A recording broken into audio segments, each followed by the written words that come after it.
We've got various talk about prisons going on, and Harry Miller is a former police officer who joins us right now. Good morning to you. Good morning, Thank Julia. you very much indeed for joining us.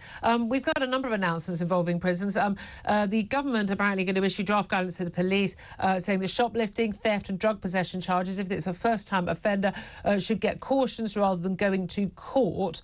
First up, we're told that we're going to be running out of prison spaces in the next few years, according to Prisons Watchdog. I mean, can I just ask, was anybody who was a first-time offender for shoplifting, theft or drug possession going to court in the first place? I mean, frankly, getting charged would be a fine thing, wouldn't it? Well, the police turning up would be a fine thing, wouldn't it? Unfortunately, things like low-level crimes such as shoplifting, which are only low-level if you're not a shop owner, of course. Yeah. Because if you're a shop owner, they're very high-level because they strike at the very heart of why you get up in the morning. Yeah. What we have here is not so much a capacity problem when it comes to prisons. We have an entire supply chain problem, and the supply chain needs fixing. First and foremost, I think we've got to put some blame on society. That where everything is, where handouts are so readily available, and where the individual reigns supreme, then work means nothing and taking things mean nothing. So we need to fix that for starters. But well, it's all very well, but you can't blame society. Can't blame society for that. I'm not blaming society. I'm saying you have to see it, Julia, as a whole. Through that prism, really, yeah. But you have to see the problem as a whole. If you just look at prisons, you're looking only at capacity. And I'm more interested in looking at the entire supply chain. I think we have a problem in society which is a function of the Blairite civil service that we've had since 1997. So I think we need to sort that out first and foremost. Secondly, we need to sort out the police, and we need to reprioritise the police so the police are interested in what the public are interested in. And that means turning up at robberies, burglaries, low-level theft, crime, and it means prosecuting them.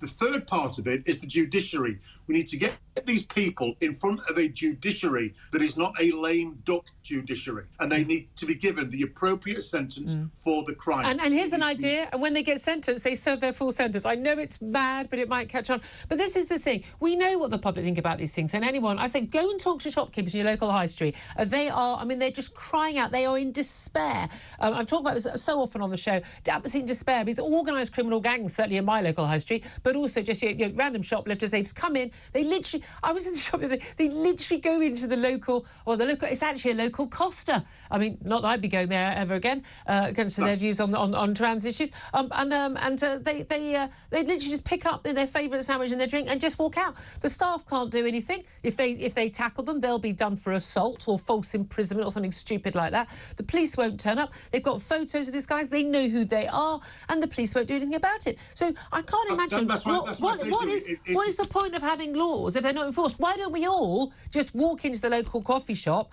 and pick up what we want and walk out, if apparently it's now allowed?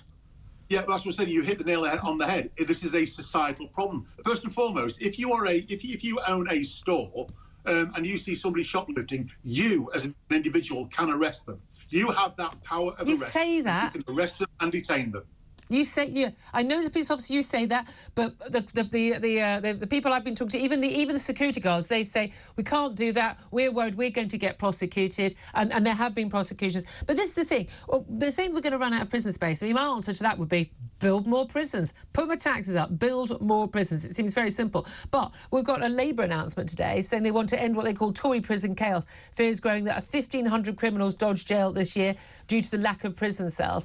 But we already know this is what's happening. Magistrates and judges are being told, look, can you not send people to prison? We haven't got the spaces for people. And then, of course, all the do-gooders say prison doesn't work anyway. And it's like, well, it does work to the extent that that person is not out on the streets committing offences for the time they're behind bars. Well, that's what I say. That's why I say, Julia, this needs to be looked at in the whole.